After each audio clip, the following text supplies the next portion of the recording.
અમદાવાદની ગુજરાત કોલેજમાં મારામારી કેસમાં નવો વળાંક આવ્યો છે। એબીવીપીના મંત્રી ધ્રુમિલ અખાણીએ એનએસયુઆઈ પર દોષનો ટોપલો ઢોળ્યો।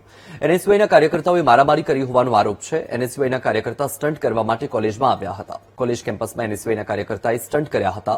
સ્ટન્ટ દરમિયાન ગાડીનું ટાયર ફાટ્યું હતું। એનએસયુઆઈએ એબીવીપીના કાર્યકર્તા અને વિદ્યાર્થીઓ પર હુમલો કર્યો હતો। આખી વાત ધ્રુમિલ અખાણીએ કહી છે। હુમલો કરનારા વિરુદ્ધ એલિસબ્રિજ પોલીસ સ્ટેશનમાં ફરિયાદ દાખલ થઈ છે।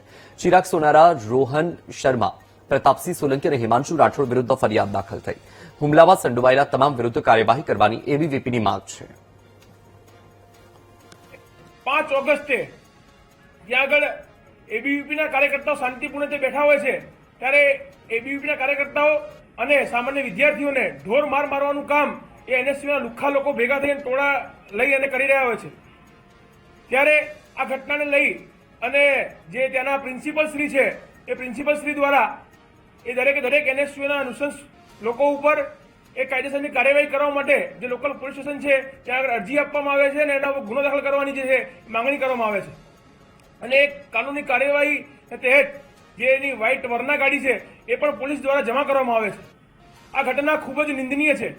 આ ઘટનાને લઈ અને અખિલ ભારતીય જન પરિષદ સ્પષ્ટ માંગણી કરી રહ્યું છે કે આ ગુજરાત કોલેજમાં જે ઘટના બની છે એના ઉપર સંડોવાયેલા દરેકે દરેક લોકો ઉપર કડક કાર્યવાહી કરવામાં આવે।